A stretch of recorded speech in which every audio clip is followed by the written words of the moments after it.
All right, welcome back to the podcast. Today, guys, a real treat in the studio. We have Mr. Troy Sutton all the way from the hot Dubai. What's the degrees for you at the moment? Dude, I was at the pool for I think it was 15 minutes earlier on. It was like 44, so I was like, "Fuck this, I'm out." I literally got back last Sunday, and even if you're just sitting down having a coffee, you're literally sweltering. Like walking's bad, but you sit and have a coffee, and you're like a nice coffee, and you just think, "Oh my God, I can't even breathe." Yeah, well, we were having the acai bowl the other day, Oh and yeah. I remember you were in the vest, and I was like looking at you, I was like, "Prick, I should have wore a vest." So I was sitting there sweating. You can almost just drain your top out after with all the sweat, can you? But yeah, Fucking hell. so we've got Troy on today. So Troy is an online fitness coach like myself, originally from Ireland, but now lives over in sunny Dubai. And we've connected. It's not been very long, has it? Last couple of months, last year. We first met in February, right? February, yes, when I was in Dubai for yeah. So first Mhm. met in February, and we just kind of have the same, I suppose, morals and idea about how fitness should be. And Troy's got a very impressive journey, so it would be quite cool to delve into it. So, Troy, before we delve into just a little bit more about you and just some of the things we're going to talk about today, give us a bit of background about yourself. You know, what was you like as in childhood? What got you into fitness? What's your story? So I always say this is like I don't like to give a sobby story because I don't really have one. Although I wish I had one, like because I think it'd be pretty cool, right? But a bit about me. I think I grew up really skinny, and just like you, I played football. Now, not as high level as you, but I played football. I was always like really skinny. I was easy pushed off the ball and stuff like that. And these are little things that trigger you, especially when you're like 16, 17, and so. So that when I first kind of opened up to the idea of training in the gym, mainly because my father built me a gym at the back in like a shed, and he kept calling me pigeon chest, and I was like, dude, I'm not fucking having this. I was like, I gotta grow my chest. So I started the gym then, and then ever since, like kind of experiencing building the confidence and building my physique, I was like, this is something that I would love to help other people do. Yeah, incredible. And what age was you when you said, like, kind of thought to yourself, this is something I would love to help other people do?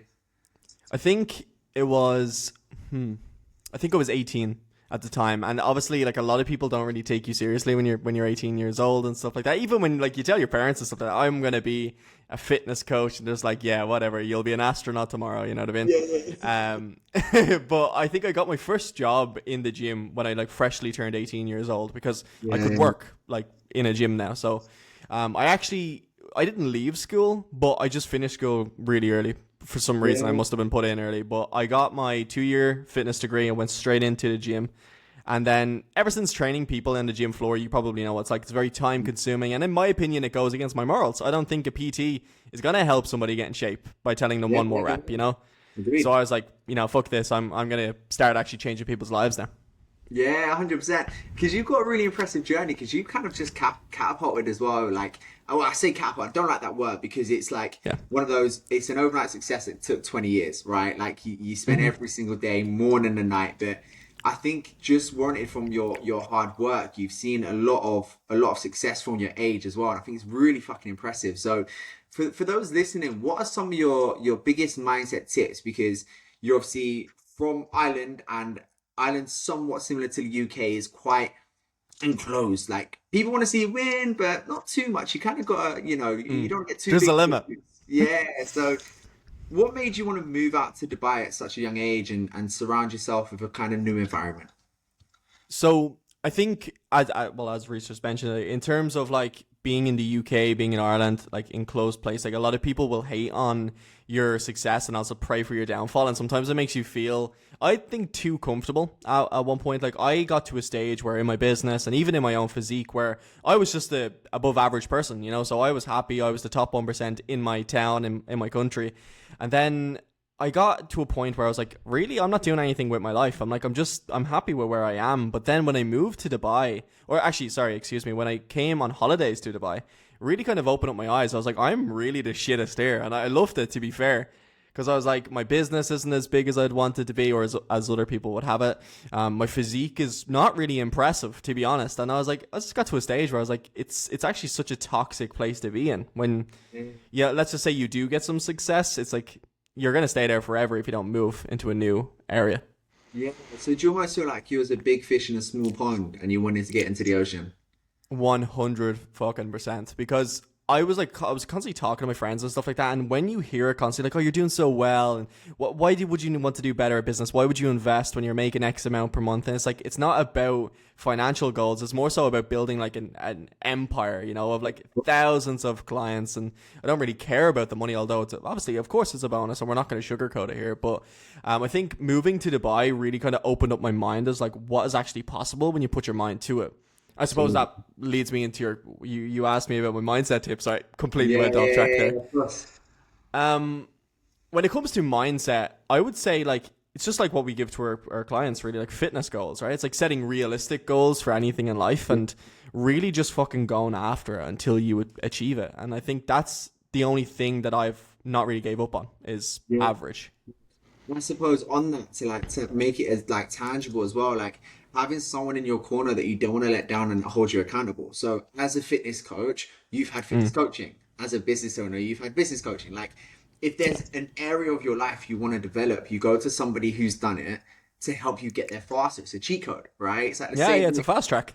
If I punctured my tire, I'm not going to try and make a new tire and fit it myself. I'm going to go to a mechanic 'cause I know he's going to do it right. And I know I'm going to walk out there with a brand spanking new tire instead of Yeah, trying to do yeah. it myself, making it even worse and paying double the price for extra damages, fucking up even worse, you know? So it's a massive cheat code. And one thing I want to rewind on there that you touched on, because it's a big part of my journey as well, and I thought it'd be really interesting to talk about is I know you mentioned in Ireland a lot of people around you, friends or family, were like, "Why would you invest in that?" or "How much do you spend on X?" What Yeah. made you have the courage? Because I can relate from personal experience, which I'll delve into in a second. But what made you have the courage to go fuck it? Like because I don't know how your upbringing was, but especially if you're not around necessarily money as well. Sometimes, Mhm. small can be a big investment for depending on how you was, growing up. So what made you do something that in the mindset at the time probably seemed stupid? It's like, fucking hell, I'm investing a lot of money into this. It's probably a shit idea, but I want to do it. What made you go, Yeah. let's do it anyway? I think my first time I've ever said, wow, all right, that was probably a fucking bad idea was business coaching because it's a lot more money compared to like a fitness coach, right? I think my first fitness coach was like £200 per month. And yeah, don't get me wrong, when you put your first £200 down for a fitness coach, there is that like buyer's remorse. And you're like, we even see it with our clientele sometimes. It's like, I actually feel like I've made a bit of a bad decision. And it's like, when you get past that like 24-hour, 48-hour time gap of you just being like, holy shit, I shouldn't have done that, it's Mm, like then you start to see the results, of course. But I would say every single thing for the first time I've ever done it, investing in a fitness coach, investing in a business mentor, it's the scariest fucking thing ever because you don't know what's to come. You've never done it before, so you don't know if you're going to even get a return, right? I think business coaching was the first one for me. It's like I put it down and I just sat there and just stared at my laptop for like probably like 4 hours straight, just being like, right, I really just wasted money there, you know what I mean? But now I'm looking back on it and I'm like, I'm such an idiot. I should have done it sooner, you know? yeah. But I think the only thing that held me back was seeing the motivation, or sorry, seeing the success of other people. So, Right. for an example, I go onto your profile. We can see transformation photos everywhere, and I look at your transformation photos. I want that, you know. And I come on a call with you, and I invest in it. That's what I'm hoping for. So I think seeing other people's results that got from the same program I was investing in, I was like, fuck Absolutely. it, I'm next. Much trust, right? It's almost like you see so much shit online. It's like, is that true? Is that true? Well, to be fair, actually, your own client there done it with this, and they done it with this. It's Mm, like, well, if I'm seeing everyone do it, there must be a common denominator that this shit might work, right? So I yeah. totally get that, and I think I was quite lucky from my perspective because I was the same. Like where I grew up, it was very enclosed, to use the word you used as well. Like Yeah. you must feel trapped, and it weren't the nicest of places to grow up as such. And what I found is I got extremely lucky. So when I was 16, I first went into like a gym apprentice where you're earning £3.20 an hour, you're cleaning toilets and taking legs, bumps and tums, but you're a gym apprentice. It sounds cool, right? Yeah, it's So amazing. yeah, so at the time I thought I was the bollocks, but at the time my mentors were students. Sorry, my the owners of my gym were students of Grant Cardone and mentees of Grant Cardone. So I kind of saw people investing at 16 from the gym I worked at, and then I moved to another gym when I was 17, and this is where I first started my PT career. So I started taking on in-person personal training clients. And the owner Nice. of that gym, his name was Ajit, and he was a great businessman, and he had he had a WH Smith in Heathrow. He had the gym and he had loads of corner shops, and he was just a really good guy. And he was I say my first mentor. And I remember he said to me one time, because at the time I was doing 10 hours a week for free for the gym. In Mm. return, I get to use the gym for PT. So as opposed to paying Right. rent. So Ajit pulls me aside one day and he goes, Reese, have you thought about, because every time I was on shift, I'd lock the door, I'd put the blinds down, I'd work on my own business. And I was so passionate about client transformation, I didn't want to clean the gym, so I just shut the door and type away on the laptop. So he knew I was doing it. So every time he goes, Reese, you need to go to paying for rent, because when you're on shift, you work on your own stuff. And I was like, yeah, I know, Ajit, but I'm a bit worried. What if I can't make it work? Like, I don't have many clients. And he goes, look, where I'm from, if I take a risk and it doesn't work, then I'm on a street and I can't feed my family. He's from India, and he goes, I can't feed my family. Here in the UK, you take a risk and it doesn't work. You pick up some hours, you get another job, you build it back up, and you go again. He goes, what have you really got to lose, Reese? I said, Ajay, put me on the paid rent and let me give this thing a go. And it was, the first time where I say the first time, it was the time where I took a risk, and it kind of felt safe to do it. And then like a year later, I was investing into my first business mentor, Vince Dawanti, and he was on a podcast talking about a business mastermind and a coaching mastermind in Nashville, Tennessee. And Mm. I was thinking, fucking, I'm going now. I'm 18 years old. I'm going to fucking Nashville. Fucking, I want to be in this thing though. One day I Yeah. sat down and I was just so frustrated, 'cause I thought I want to help my clients more, but I just don't know what to do. Like, how do I start this thing? How do I tell people about what I do? Like, where do I go? So I just had a fuck it moment and I booked a flight to Nashville with money I didn't have, put it on a credit card. And then the next thing you know, I'm flying to Nashville and everyone around me was like, what the fuck are you doing? Like, it'll probably be on Zoom and you can probably watch it back after. I was like, I just have a Yeah. gut feeling I want to be in the room.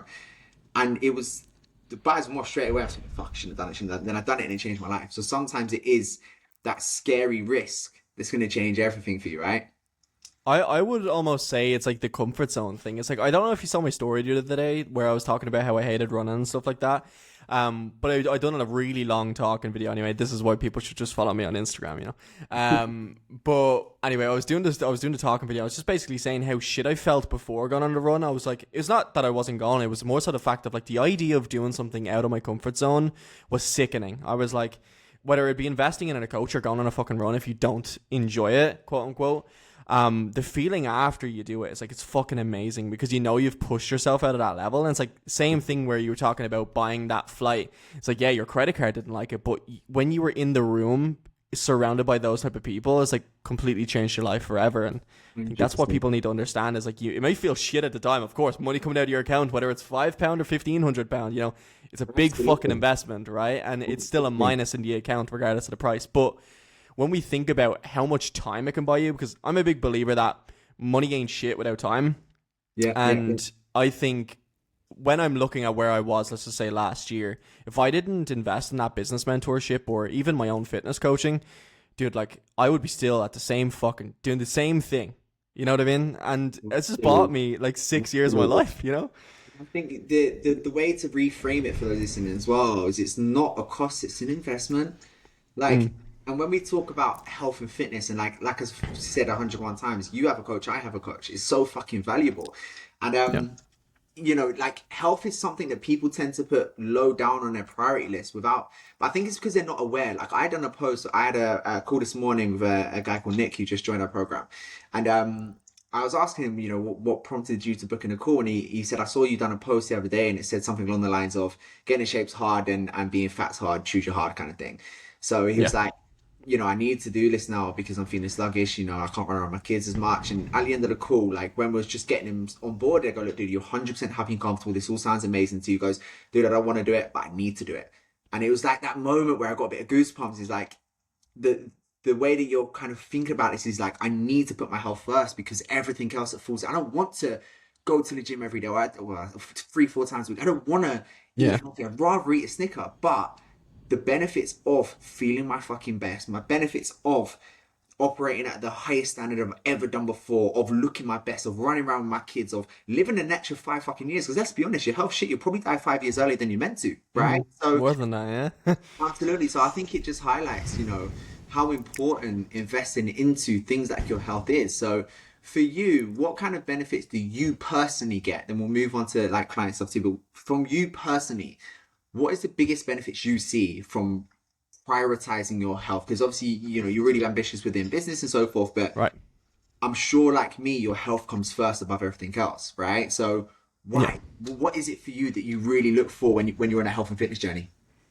Right. So if you would ask me the same question 3 years ago, or I'd say about 5 years ago, health would have been at the bottom of my list because I would have thought like you're young, necessarily like anywhere but like underneath 60 years old is still technically quite young, right? And fitness doesn't really become a part of your life until like your knees start aching when you're getting out of bed. You're like, oh fuck, I've left it too late. You know what I mean? So I would say like ask me 4 years ago, I'd have said, fitness is whatever. I'll go for a walk or whatever like that. But if you would ask me now, where I've seen and I've went through the journey, I'm like, I can see so many things different in my life, and I was like, I can actually sit back and think if I didn't take my fitness as seriously as I did over the past couple of years, my life would be completely different. Because I would say my biggest benefits is like even waking up in the morning, going for a run or going to the gym and coming back and having a clear mind to work with. It's like not only has it helped my business, number one, because I look better and I'm an inspiration for my clients. Number two is because I can actually sit there and deal with myself. Because for an example, I think it was 2 weeks ago, I caught a bit of a flu and I was like, oh, I'm not going to go to the gym. It's best for recovery. But I couldn't deal with myself. Like I couldn't sit there with a clear head because I'm like, I'm such a fucking failure, because like I'm not doing nothing. So I would say working with a clear head and being able to perform better in work in my business. And as well as that, just even with my partner, being more sexually attracted, because like, of course, if somebody looks at me, right, and I'm in good shape and I'm, vascular and stuff like that, of course, you're going to have a better positive impact on other people, whether it be your friends, family, or your partner.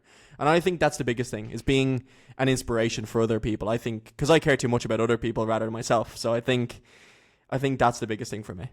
That's really, really powerful. And I think, a lot of people don't realize that there's no right or wrong with why you want to get in shape. Like, Mm. I had a call not too long ago, so it was like, oh, yeah, I know it's maybe not the right reasons, but I just kind of want to look good. I said, what do you mean not the right reasons? Your goal's your goal. Whatever the fuck you want to achieve, that's you. Like, there's no right That's or your wrong with why, this. yeah? It's your why. Like, there's nothing wrong with wanting to have abs and look sexy, right? Do Mm. it. That's fucking amazing. And Yeah. I really like that with like kind of, being in good shape, because what I feel like what you touched on there for your partner, when people kind of look at you in good shape, and people sugarcoat this all the time, but I always like to be super fucking blunt with this one. The better shape you're in, the better opportunities you get. It's just No a doubt. harsh reality, because if you look at somebody in good shape, you can automatically tell a couple of traits. Number one, they're patient. Number two, they're consistent. Number three, they're hardworking. And number four is they have delayed gratification, where you go to the gym, see nothing, come back and do the same thing over and over again until you get results. So straight away, I can know this person has self-respect. So I know if I'm asking this person for advice, or or I'm trying to, have a conversation with that person, I know they have a lot of great traits as a person straight away. And it's a harsh reality that I don't think enough people really realize. And that's something that I talk to as well, because I deal with a lot of people that are kind of like high up a corp exec or something like that, right? And they always talk about, like their health is the only important thing for the health is, more sex drive, be sexually attracted to their partner, so on and so forth. But they need to stop kind of, what would be the word? Kind of like not really seeing the importance of how it can affect and also progress their professional life as well. Thinking Like you bigger. walk into a room for an interview, right? And your shirt's actually like fitting you nicely and you don't have to, wear an oversized top or anything like that to Absolutely. hide stuff. People can tell that, especially employers, because as an employer, you need to be very like, I'd say like a critic, right? And you need to try to find the things wrong with them because it's their business is lying on it. So I would say like even in a professional world, it can fucking help so much, because if you walk in with a shirt fitting you nicely, you're walking in with a big smile on your face because you're confident, and you don't, you can talk with confidence as well, and you look the part. I think it can help tremendously. Yeah, the last thing you want to do is walk up. If you work at Corp, and like we got the same with a lot of people that might work in career and super ambitious, and they get into a meeting room or a boardroom and they're fucking sweating. They go, "What's wrong?" Fucking hell, the elevator was shut. It says, and they're trying to catch their breath. I mean, how's that for a first impression? So like, Yeah, it's not good. like what one thing we always do with our members is like the goal is the goal, and there's nothing wrong with any goal you achieve. But if we can help you think a little bit bigger, win fucking win. Your goal's your goal. Whatever you want to prioritize, we prioritize. But if we help you think a little bit bigger, and that just adds 15% motivation, is that gonna hurt? Of course not. Great. So when you're in amazing shape, what's the byproducts? What also happens when you get in amazing shape? Oh, well, maybe I have more confidence. Great. What happens when you have more confidence? Well, to be fair, I have been looking for a partner for a little while. Right. Why do you want a partner? Well, I feel like my clock's running out. I want to have kids. Great. What do you want your kids to be called? Where do you want to, what do you want your kids to do when they grow up? How do you want to be a role model? All of a sudden, they're thinking, all right, I want abs. I still want abs. Fucking hell, you're like, actually, I do want to be able to start a family. Or actually, yeah, I do want my kids to, I don't want to be where if my wife's going through pregnancy, I want to be able to support her. I don't want to feel physically unable. And that's actually an example from one of our clients, Drew. Him and his partner was on the program. And he said he throughout his wife's pregnancy, he just feel like he couldn't support his wife. Then he got in amazing shape, and now he's the man that she needs to support a newborn. And it's like when you think a little bit bigger, all of a sudden this fitness goal becomes a no-brainer. It's not like should I do it? Shouldn't I do it? Or maybe I do it tomorrow. It's fucking. I ain't getting any younger. I need to stop wasting time here and just actually go. Do you know what? Let me see what I can do here. Would you agree? Yeah, when you look at the roadmap of it, I like to call it, it's like it all actually originates from one trigger. It's like fitness, and that's when you can see aspects increasing, like your relationship, Mm. even not even with your partner as well, even your friends. You're going to be more inspiration for them as well. But as well as that, you're actually going to be taken more seriously. You're not going to be someone that's just laughed at because you can't even stick to a fucking diet. What does he know? You know what I Yeah, mean? yeah, yeah, absolutely. I would definitely agree that people don't really look at the bigger aspect of like how much fitness actually helps you in life. Yeah, to say the least. And kind of like backtracking here as well. So, like with your journey, obviously you started using social media quite a lot and gain a very vast kind of following base on social media for mixing education and entertainment, which is like really Mm. watchable style content. What made you choose social media as the route? Because I think a lot of coaches they want to start out, but social media is not really because you're quite natural. It's quite second nature for you, right? And a lot of people look at that and Yeah. go, I don't really know so I stand here and talk to no one in front of a camera. Like, what made you go? I feel like social media is like something I can make work here. Right. So I would say like a lot of people look at me now and say, it looks like second nature to him. Yeah. But I would advise like even you just for a quick funny laugh. Like after the podcast, just scroll down to the bottom of my page. I've like 1,500 posts now. If you scroll down to the bottom, you would get a Same fucking for me. laugh. Let me tell you, right? It's up on a tripod. I'm stuttering every 2 minutes. It's funny. But the thing is, like, I looked at it as like, how can I help more people? That's how I look at it. I don't look at it as like, oh, I don't like social media. I don't enjoy. No one, I don't think, enjoys being in front of a camera. Like, I think even this podcast, in some case, me and you both are somewhat out of our comfort zone. Like, well, of course, we'd rather eat a fucking takeaway and go and sit on the couch right now. But I'm thinking of it as if I can jump on Reese's podcast and just inspire one more person, that's still conquering towards my goal, which is building an empire, right? So I looked at it at the exact same route as like social media. I hate talking to a camera. Even more, I hate editing the videos, which is 10 times worse than filming it. Listening to your voice over and over and You over need to again. get someone else to do that for you, Fucking man. hell, Jesus. But I looked at it as an aspect of like, if I can just get one viral reel, right? Not only am I looking at it from an aspect of those, ooh, followers are cool. I don't give a fuck about followers. I think I lost like 50k followers last month. I laughed about it, but anyway. The idea behind it is that I can just constantly reach new people that I could potentially make feel how I've made like thousands plus people feel. Do you do all your own editing and stuff, do you? No, I don't. No, no, Wow. no, no. When our business got to a point, I was like, nah. Yeah, exactly. Fucking hell. No, you're right. No. And it's very similar to myself. I was talking to a coach who was asking for help with social media not too long ago. And I found my first video I'd done. Like my first ever video was on my story. And the Mm. video was, you could only see the corner of my ear. So like, I'm holding the phone here. And I'm walking, but I'm looking over here. I'm holding the phone against you can see the tip of my ear in the sky. And I'm talking this, that. So the audio is trash because I'm talking over there and the camera's over here. For those Yeah. who are watching on video, sorry, on audio, I'm holding my phone up by my ear, pointed to the sky, seeing my earlobe. Yeah. And it was like this little motivation piece. And my voice was so modest. Like, if you really want to achieve a goal, you have to win. You have to go really hard. And then when you get, and it's like, fuck it all. Like, when you cringe and you almost die inside thinking, what was I Yeah. thinking? Yeah. But everyone's got to start somewhere with everything. Like people might look at myself or yourself or other people, right? Like I would often compare to people, let's say Elon Musk, crazy example, right? Do you really think he popped out the womb and as age 3 was that high performing? Or do you think Yeah. every fucking day he's done something to get 1% closer, right? And I think people relating this back to fitness. I think people look at their fitness goal and think that mountain is too big. I just can't do it. right? And what we always tell our clients is if you got a goal, we'll pluck a random number of 50 pounds, right? Your goal isn't to lose 50 pounds. Your goal is to lose £1 50 times. All of a sudden, Mm. okay, £1, I can do £1. Right? It's not the end of, I can do £1. Great, I've done £1, right? I can do one more pound.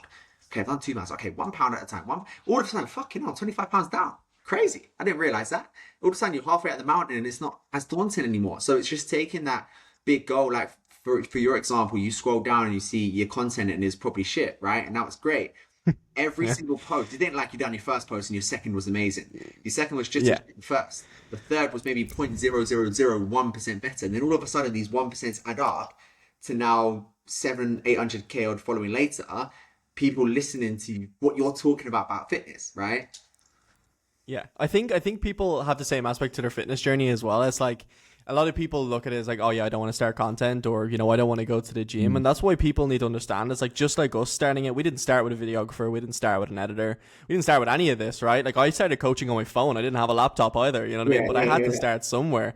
That's a weird thing as well. I remember going back to like my old coaching days on my phone, like trying to do the website browser and all. It was, oh my god. Anyway, it's kind of like they look at it like that in terms of their fitness journey. They're like, I have to go to a public gym straight away because he is. But a lot of people understand it's like you can initially start and you can make phenomenal progress without actually exercising. Although I'd recommend it. You can fucking make amazing progress by just making a couple of different diet tweaks. Like just maybe not drinking 12 beers at the weekend. 100%. I've done a post the other day and it's like simple nutrition swaps that can help you lose an extra 3 pounds of fat a month. And it's just, Ben and Jerry's for Halo Top, Domino's for Tesco fucking pizza, whatever it is. And obviously for those listening, 3,500 calories equals £1 of body fat. So in total, it was saving about 9,000 calories a month, whatever it was, if you made these simple swaps.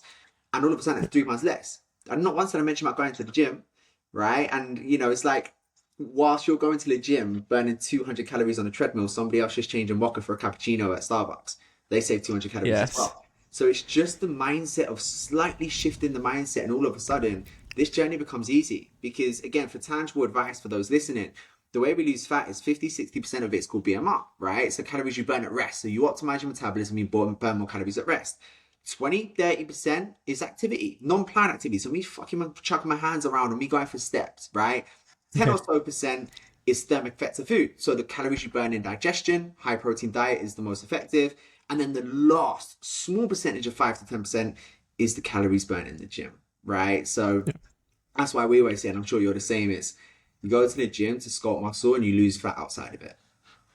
Yeah, I done a post about that the other day actually, and it was basically somebody commented underneath my post, and they asked me like, my calorie deficit level is I would have to eat. Let's just say my maintenance calories is 2,400, right? They were asking me in my comments how to burn 2,400 calories a day, and I was like, right, well, let me just explain this to you a tiny bit. And I was like, a lot of people obviously with social media, and I don't blame people to be a bit confused, right? Because go onto a comment section in one of my videos, dude, do I get fucking slated? But it's by people with no brains, right? They're talking about like, what do you like? I'm just making a basic post here. I'm just like, yeah, like switch Halo Top for whatever, right? And then people are down the neck just being like, yeah, but all these sweeteners will give you cancer in 5 years. And I'm like, let's just slow down. You know what I mean?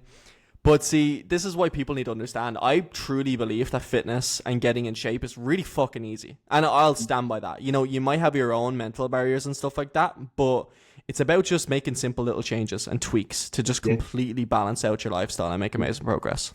And I think, like you just touched on there, I think it's really difficult from a mindset perspective, but it's really easy from a practicality perspective. And I think those listening are probably going to be thinking, very easy for you and Troy to say, your life is fitness, right? And I get it. Yeah. Number one, it's not always easy for us. I like eating shit food as well. I like having a drink Oh. too. Right? So that's number one. But number two, the reason most people think it's hard is because they've been conditioned in a way by social media and the news and the internet to think health and fitness is this complex thing. When really, all it is, if you want to lose fat, is you burn more calories than you intake. So all you do is make those small tweaks. And it's a simple process. We've been doing it since the beginning of fucking time. All you need to do is de-whelm the whole situation and take a simple approach, right? So for those listening that thinks we're going, oh, it's easy, but yeah, you're in health and fitness. It's easy because you just need simple, small adjustments.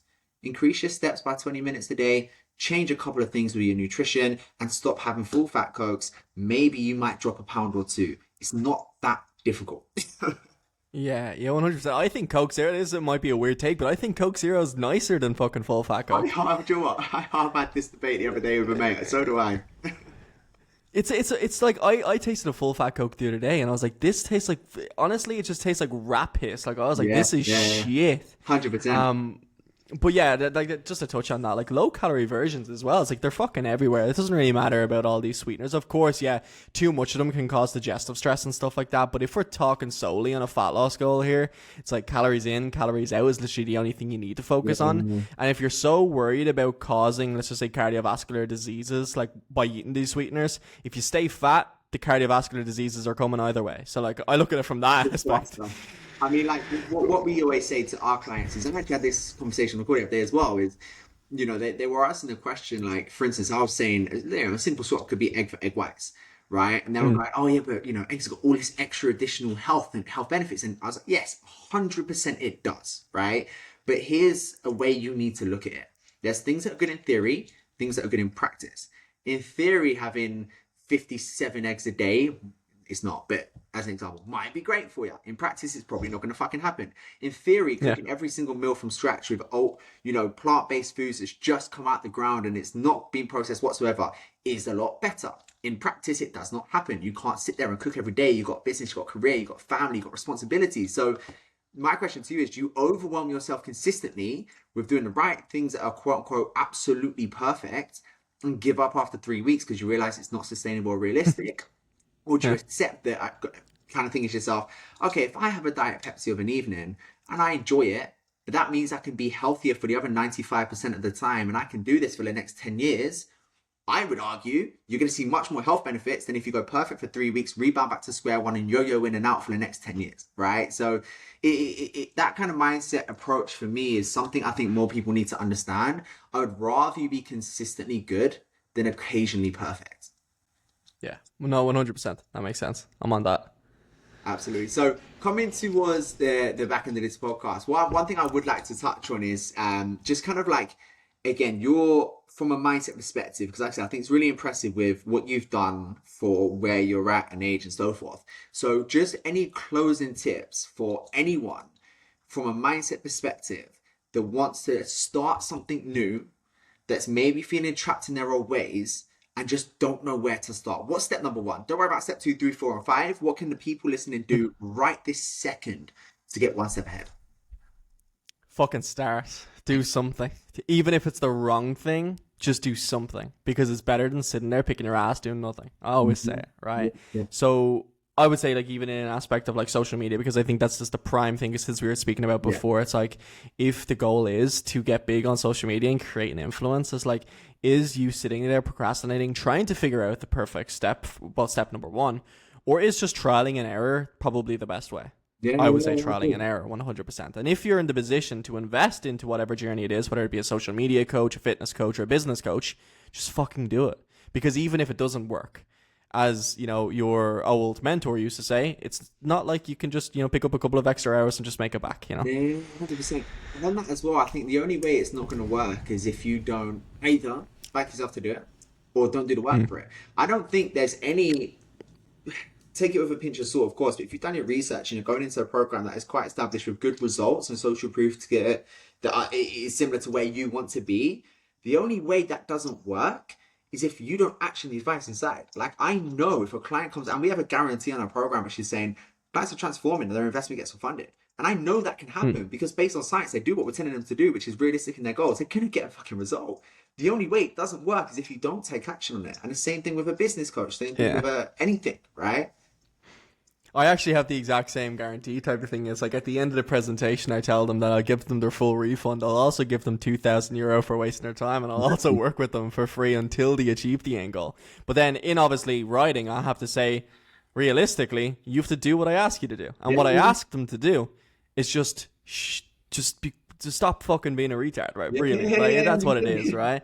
Just stop eating or drinking full fat Coke every night and stop drinking 7 cans of lager every single night. We can just dial that back a tiny bit. And I think that's what the difference between like realistic coaches, I like to call us, versus like Eddie Abu and all those fucking guys that just, create, we could say, go on. Because we have it in Brighton as well, where what I basically say is all of your program is realistic. You should be able to stick to it 100% of the time. So I'm not asking you to do anything that's crazy. Like, this is super realistic. But I gotta give you even more leeway beyond that. All we ask is 85% of the time, you work towards the program. You come to us if you've got any problems, and you check in each week.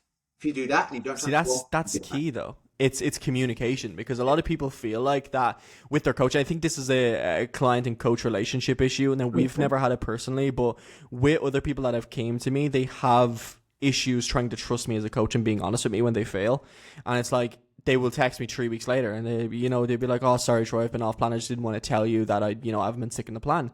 But in reality, if you have a good coach, their goal is to encourage you and support you throughout the bad times. And I think a bad time, like I face issues with my journey, fitness journey alone, probably once a week. Every single week I face an issue, and that's normal, Absolutely. And I think that's one thing that people don't quite appreciate, that it's okay to fuck up. And I encourage it, because you just learn and get experience on being proactive and not reactive. But dude, that was absolutely amazing. Thank you so much for your time today. Tons of value as always. Where can people best find you? I think if you're looking for more content like podcasts, you can go on to Trojan Talks. I have my own podcast normally where we talk a lot about mindset and achieving next level results fitness. Or if you want some of those funny videos that Reese was talking about earlier, you could go over to my YouTube or my Instagram, which is Troy J Fitness. Okay. I'll put his links in the description below. Guys, until next time, I will see you all soon. Thank you.